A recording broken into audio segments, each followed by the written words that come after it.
ये हमारे my SQL का लेक्चर नंबर 3 है और आज के इस लेक्चर में हम देखने वाले हैं किस तरह से एक टेबल के अंदर रो या फिर रिकॉर्ड्स को इंसर्ट किया जाता है।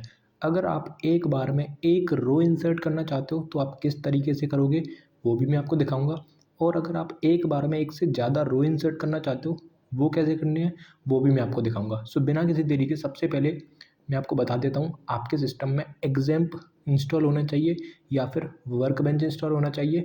तो मेरे सिस्टम में एग्जैम्प पे मैं एग्जैम्प ओपन कर लेता हूँ। आपको एग्जैम्प ओपन करने के बाद यहाँ पे दोनों स्टार्ट बटन पे क्लिक कर देना है एंड देन एडमिन पे क्लिक कर देना है। उसके बाद आपको यहाँ पे एक ये आपको इंटरफेस आपको दिखाई दे देगा। ठीक है, ओके। इतना करने के बाद अगर आप आपके पास वर्क बेंच है तो आप वर्क बेंच पे भी काम कर सकते हो। सो बिना किसी तरीके हम स्टार्ट करते हैं कि अगर आपके पास एक टेबल है तो उसके अंदर डेटा कैसे स्टोर करना है। ठीक है, तो मैं आपको बिल्कुल एकदम बेसिक से बताता हूँ। थोड़ा सा इंट्रोडक्शन में आपको इस डैशबोर्ड के बारे में दे देता हूँ। ये हमारा PHP माई एडमिन का वो है, इंटरफेस है, मतलब इसके अंदर माई एसक्यूएल इनबिल्ट है। ठीक है, ओके। ये जो लेफ्ट साइड आपको दिखाई दे रही है, यहाँ पे जितने भी हैं ये सब आपके डेटाबेसेस हैं, और यहाँ पे आपको जो है यहाँ पे बहुत सारे फीचर्स दिखाई दे रहे होंगे, जैसे कि आपको स्ट्रक्चर दिखाई दे रहा है, एसक्यूएल दिखाई दे रहा है, सर्च दिखाई दे रहा है। तो आपको एसक्यूएल पे क्लिक करना है अगर आप अपना एसक्यूएल का क्वेरी लिखना चाहते हो तो। ठीक है, मैंने एसक्यूएल पे क्लिक कर दिया, ये आपका पोर्शन खुल के आ जाएगा। उसके बाद मैं किस डेटाबेस का यूज़ करना चाहता हूँ उसके ऊपर मुझे सिंपली क्लिक करना है। तो मैं फॉर एग्जांपल मैं स्कूल 2 डेटाबेस को यूज़ करना चाहता हूँ, तो मैं क्या करूँगा, मैं स्कूल 2 डेटाबेस पर क्लिक कर दूंगा। ठीक है, तो यहाँ पे देखना ध्यान से, मैंने स्कूल 2 डेटाबेस पर क्लिक करा। उसके बाद यहाँ पे एक टेबल पहले से बनी हुई है स्टूडेंट नाम से, जो कि कुछ इस तरह से दिखती है, लेकिन मैं अगर चाहता तो मैं इस टेबल का यूज़ कर सकता था, लेकिन मैं आपके लिए बिल्कुल एकदम बेसिक से बताऊंगा। स्टार्टिंग से टेबल बनाऊंगा, उसके बाद उसमें डेटा इंसर्ट करके दिखाऊंगा। तो स्कूल 2 नाम से डेटाबेस मैं यूज़ करने वाला हूँ, तो मुझे इस पर सिंपली क्लिक करना है। इस पर क्लिक करने के बाद मुझे एसक्यूएल वाले यहाँ पे ऑप्शन पे क्लिक करना है। यहाँ पे क्लिक करने के बाद यहाँ पे मुझे अपना टेबल क्रिएशन का एसक्यूएल लिखना है, तो वो मैंने पहले से लिख के रखा है, तो वो मैं यहाँ पे पेस्ट कर देता हूँ सिंपली। मैं बस आपको थोड़ा सा इसको समझा देता हूँ। यहाँ पे मैंने क्या करा है, एक स्टूडेंट 2 नाम से टेबल क्रिएट करी है। स्टूडेंट 2 मैंने नाम इसलिए रखा है क्योंकि मेरे स्कूल नाम के डेटाबेस में, ये जो मेरा स्कूल नाम का डेटाबेस है, सॉरी स्कूल 2 नाम का मेरा जो डेटाबेस है, स्कूल 2 नाम के डेटाबेस के अंदर एक टेबल जिसका नाम स्टूडेंट है वो ऑलरेडी बनी हुई है, जो कि मैंने लास्ट लेक्चर में क्रिएट करी थी। लेकिन मैं आपको एकदम स्टार्टिंग से बताना चाहता हूँ, इसलिए मैंने एक और टेबल क्रिएट करी जिसका नाम स्टूडेंट 2 है। स्टूडेंट 2 नाम की टेबल में मैंने एक फर्स्ट नेम नाम से कॉलम रखा है जिसका डेटा टाइप वेर कैर है, और उसमें मैक्सिमम 20 कैरेक्टर्स तक आप स्टोर कर सकते हो। उसके बाद आपका जो सेकंड कॉलम है उसका नाम लास्ट नेम है। मैं इसका फ़ॉन्ट साइज़ थोड़ा सा बढ़ा लेता हूँ जिससे कि आपको विजिबल हो। जो हमारा सेकंड कॉलम है वो लास्ट नेम है। इसका जो हमारा जो डेटा टाइप है वो वेर कैर है, जिसमें हम 20 कैरेक्टर्स तक रख सकते हैं। जो हमारा तीसरा जो हमारा कॉलम है उसका नाम जेंडर है, और उसका जो डेटा टाइप है वो मैंने ईनम रखा है। अगर आपको याद नहीं है ईनम की डेटा टाइप किस तरह से काम करता है तो मैं आपको दोबारा से बता देता हूँ। वैसे मैंने इसको माई एसक्यूएल लेक्चर नंबर 2 में पूरा डिस्कस करा था डेटा टाइप्स के अंदर। ओके, तो मैं आपको दोबारा बता देता हूँ। ईनम जो हमारा डेटा टाइप है वो कुछ इस तरह से काम करता है कि इसके अंदर हमें यहाँ पे वैल्यूज डिफाइन करनी पड़ती हैं। जैसे कि मैंने यहाँ पे एक मेल और एक यहाँ पे फीमेल नाम से 2 वैल्यू मैंने डिफाइन कर दी। तो जो जेंडर कॉलम है उसके अंदर या तो मेल वैल्यू फिल करी जाएगी या फीमेल वैल्यू फिल करी जाएगी, उसके अलावा कोई वैल्यू फिल नहीं करी जा सकती है। ठीक है, अगर आप कोई दूसरी वैल्यू फिल करने की कोशिश करोगे तो वहाँ पे आपको एरर मिलेगा, और साथ में आपका जो टेबल है उसमें कुछ भी आपको दिखाई नहीं देगा। मैं आपको प्रैक्टिकली दिखाऊंगा। उसके बाद जो हमारा चौथा कॉलम है, जो फोर्थ कॉलम है, वो हमारा ईमेल है, जिसमें मैंने उसका डेटा टाइप भी वेर कर लिया है। मैक्सिमम 50 कैरेक्टर्स तक हम रख सकते हैं। फिर हमारा एक परसेंटेज नाम का कॉलम है। ठीक है, उसका डेटा टाइप मैंने फ्लोट लिया है। ये 3 क्या है, 3 मतलब है आपका, सॉरी यहाँ पे 3 नहीं, यहाँ पे आएगा 4 मतलब है आपका टोटल डिजिट्स जो आपकी रहने वाली हैं। जैसे कि आपने इस तरह से नंबर्स देखे होंगे 23.45, तो यहाँ पे कितने डिजिट्स हैं। पॉइंट के लेफ्ट साइड में आपकी 2 डिजिट है, पॉइंट के राइट साइड में आपकी 2 डिजिट है, तो टोटल डिजिट कितनी है, 4। तो ये जो पहला वाला जो यहाँ पे आर्ग्यूमेंट है दैट इज़ 4, वो आपको रिप्रेजेंट कर रहा है टोटल डिजिट्स जो इस डेसिमल नंबर में हैं। उसका जो सेकंड आर्ग्यूमेंट है जो कि आपका 2 है, ये आपको रिप्रेजेंट कर रहा है कि राइट साइड में जो ये राइट साइड में कितनी डिजिट्स हैं, 2। तो मतलब ये है कि जो परसेंटेज नाम का कॉलम है उसमें मेरा जो फ्लोटिंग पॉइंट नंबर होंगे वो कुछ इस तरह से रहेंगे कि उसमें टोटल डिजिट्स 4 रहेंगी और राइट साइड में केवल 2 डिजिट्स आ सकती हैं, मतलब 2 डेसिमल प्लेस तक मैं रखने वाला हूँ डेटा। ओके। उसके बाद एक लास्ट कॉलम है सिटी, जिसकी वैल्यू जिसका डेटा टाइप वेरकर है और मैक्सिमम 10 कैरेक्टर्स तक की सिटी आप स्टोर कर सकते हो। आप चाहो तो इसको बढ़ा भी सकते हो, 20 कर सकते हो, वो आपके ऊपर है। अब मैं क्या करता हूँ, इस क्वेरी को एग्जीक्यूट करता हूँ। उसके लिए मुझे क्या करना पड़ेगा, इस गो पे क्लिक करना पड़ेगा। जैसे ही मैं गो पे क्लिक करूँगा तो यहाँ पे देखो, यहाँ पे ग्रीन टिक आ गया है। इसका मतलब हमारा जो टेबल है वो क्रिएट हो चुका है। और मैं आपको एक चीज़ और दिखा देता हूँ, जैसे ही आपका टेबल क्रिएट हो जाएगा तो आपको यहाँ लेफ्ट साइड में आपको दिख रहा होगा स्कूल 2 नाम का जो हमारा डेटाबेस है जिसमें हम काम कर रहे हैं, उस पर आपको क्लिक करना है। यहाँ पे आप देखो स्टूडेंट 2 नाम से टेबल हमारी बन चुकी है। अगर आप इस पर क्लिक करोगे स्टूडेंट 2 पे तो आपको कुछ इस तरह से दिखाई देगा। ठीक है, अब हमारा जो मेन काम है वो है इस टेबल के अंदर डेटा डालना। तो उसके लिए हमें क्या है, एसक्यूएल लिखनी है। तो एसक्यूएल पे हम क्लिक करेंगे। उसके बाद हम यहाँ पे लिखेंगे, पहले मैं आपको दिखाऊंगा किस तरह से एक रो इंसर्ट करते हैं। तो हमको लिखना है इंसर्ट इनटू, टेबल का नाम है हमारा स्टूडेंट टू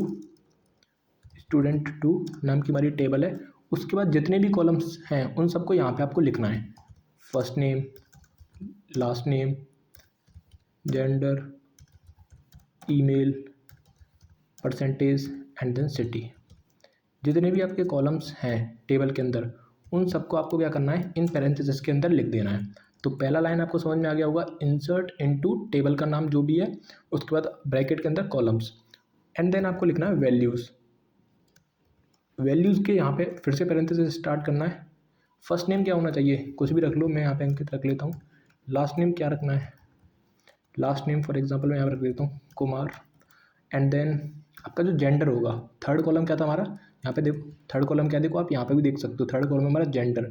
तो जेंडर के अंदर मैंने आपको बताया था आप जो है या तो मेल रखोगे या फीमेल रखोगे, क्योंकि हमारा जो जेंडर था, मैंने आपको जेंडर को इनम रखा था अगर आपको याद हो तो उसके अंदर मैंने 2 वैल्यू डिसाइड भी करी थी कि या तो आप मेल फिल करोगे या फिर आप उसमें फीमेल फिल करोगे। ठीक है, अगर इसके अलावा आप कोई वैल्यू फिल करके देखोगे तो कोई वैल्यू फिल नहीं होगी। इसको मैं अभी आपको दिखाऊंगा, बट अभी मैं मेल और फीमेल में से कोई एक वैल्यू इसमें एंटर कर देता हूँ।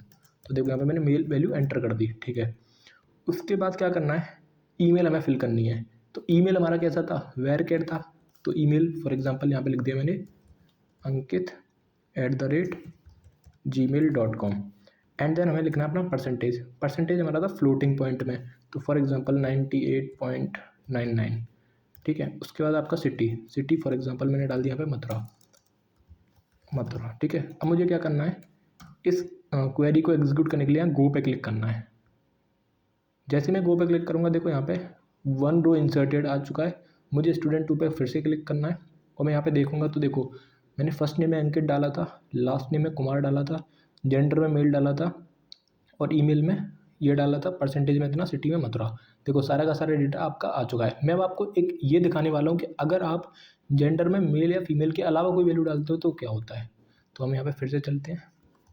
यहाँ पे फिर से मेरे को लिखना है insert into student 2 and then first name, last name and then आपका जेंडर एंड फिर आपका आएगा ईमेल, फिर आपका आएगा परसेंटेज, लास्ट में आएगा आपका सिटी।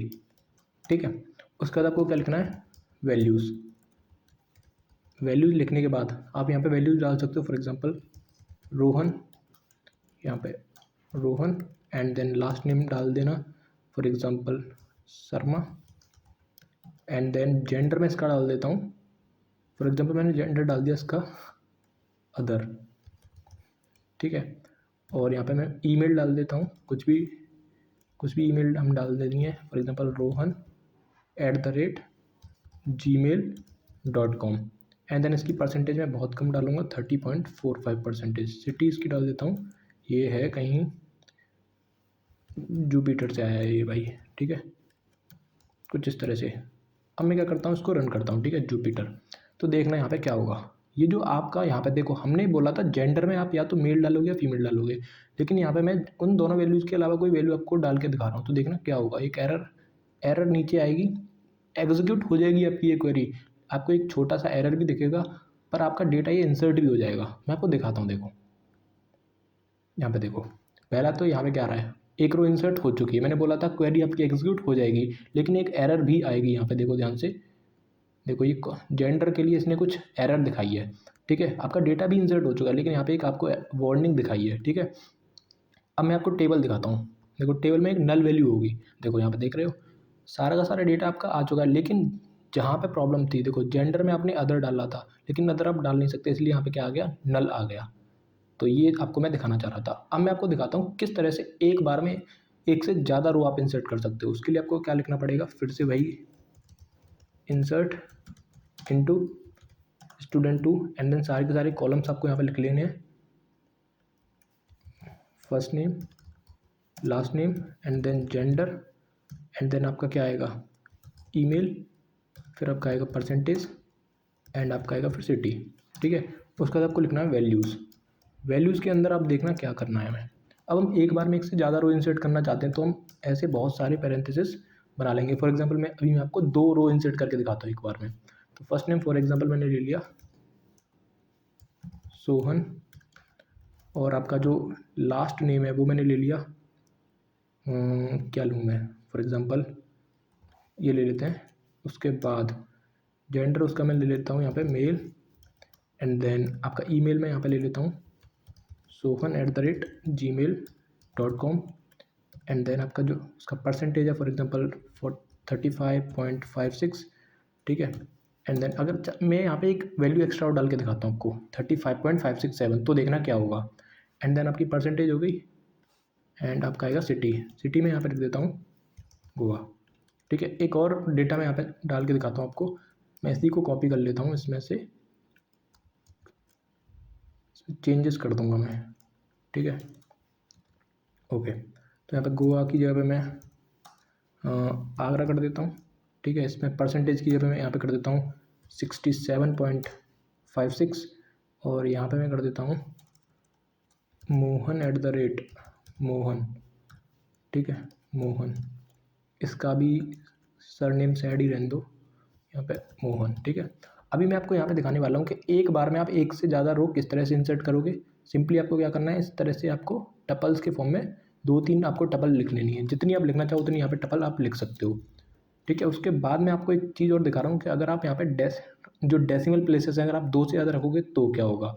ठीक है, तो इसको मैं रन करता हूँ, तो देखो यहाँ पे ये आपका डेटा इंसर्ट हो चुका है, बस हमें देखना है वहाँ पे जाके।